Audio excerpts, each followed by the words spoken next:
Okay, I know I said the Court of Owls was the worst villain, but they weren't that bad. They were actually pretty decent. They weren't that good compared to the source material and how they were portrayed in, Batman vs. Robin. And I hope they're good in Gotham Knights. But they weren't that good in this. Probably the worst villain of this was Tweedledee and Tweedledum. They just got turned into henchmen for Mad Hatter. They've been working for Mad Hatter in the comics before, but they used to be by themselves. But they barely say anything, hardly ever question him. I think they only questioned him like once. And they just disappear from the series. Don't get killed off, don't get arrested, just disappear from the series. Clayface came back, and he was actually pretty good in this. They redeemed him. I think that's what they wanted to do, bring him back just to redeem him. Because he was awful in Season 2, and he was decent in Season 3. Brought him back for like one episode to redeem him. So, then, what else do I gotta say? Tabitha is so overrated. I don't know why they kept her around for so long.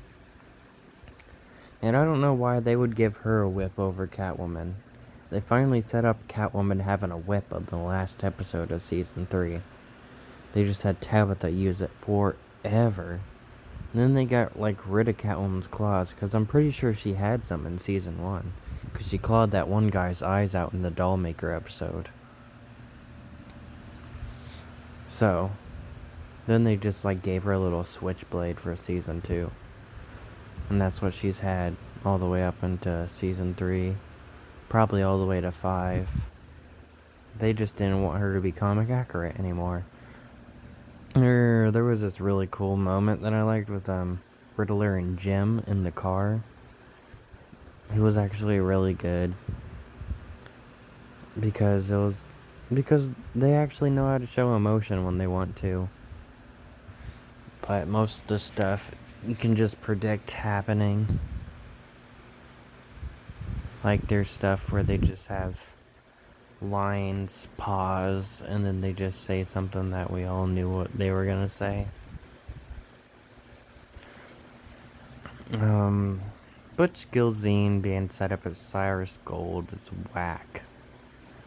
Just whack. It makes no sense. They just really wanted to force Grundy in it. They pulled Mad Hatter out of their ass and then said, oh, well, he moved here.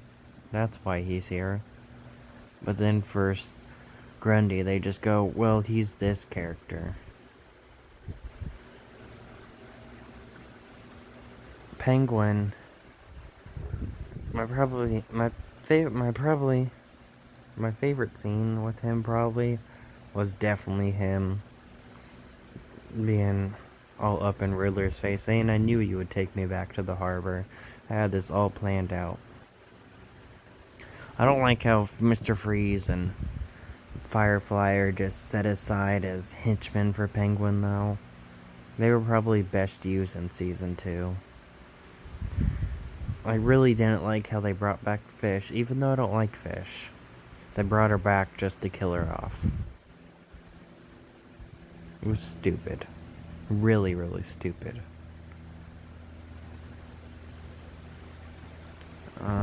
What else?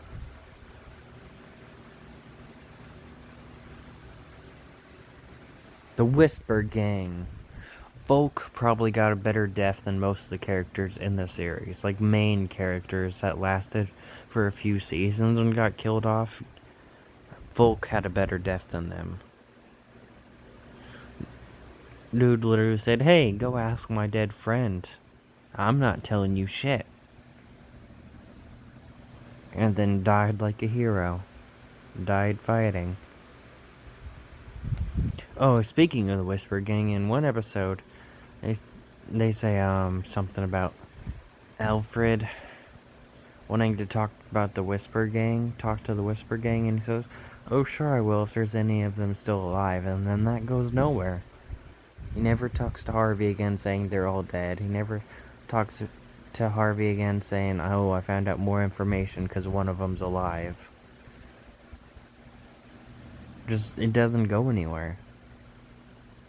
Just doesn't go anywhere at all. What else? I really liked Mad Hatter. They really knew how to portray him. And him talking to Lee in that one scene and talking about how her husband was 6 feet under was just savage.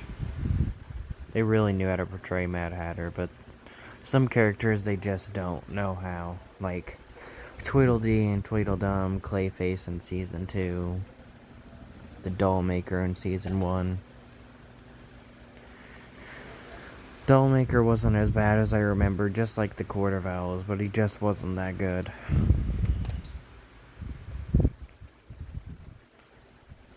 Let's see, what else? Ra's al Ghul finally coming in Season 3 was pretty cool. I don't remember how good he is. He seemed decent for now, though I haven't seen that much of him.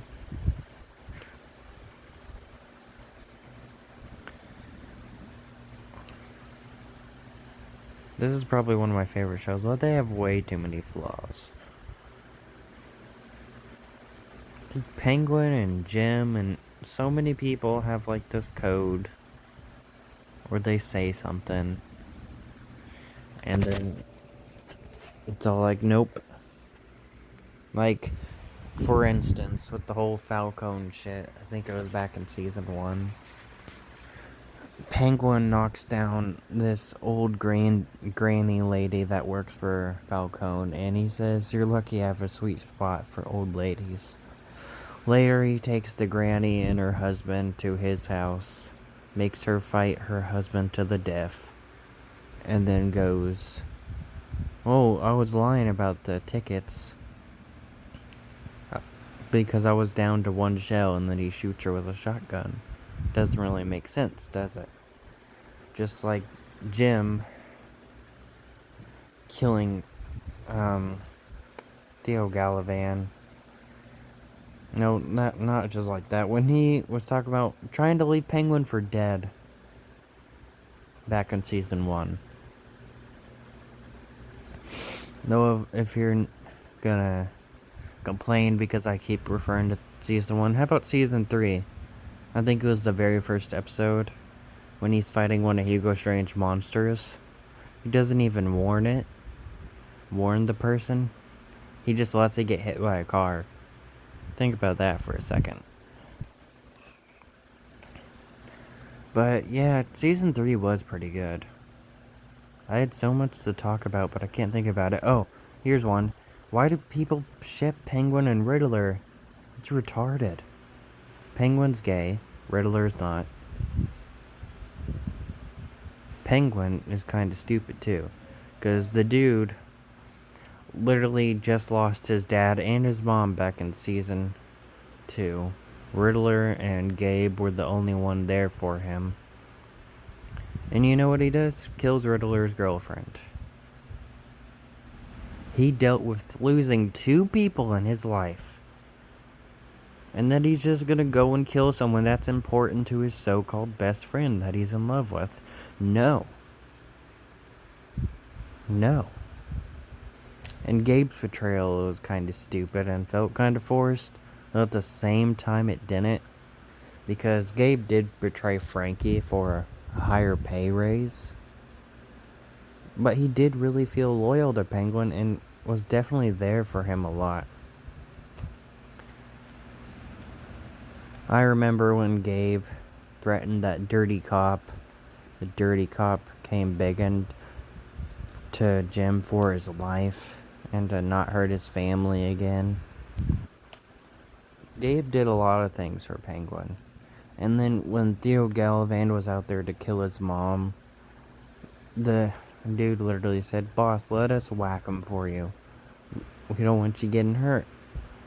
Penguin really underappreciated him. Gabe was the one who never betrayed him in the end. Butch betrayed him several times. Butch tried to kill him several times. Gabe didn't try and kill him once. Until the whole betrayal arc. They really just wanted to kill off Gabe. Just like they really just wanted to kill off Fish. Once you start seeing more of a character you don't see a lot of,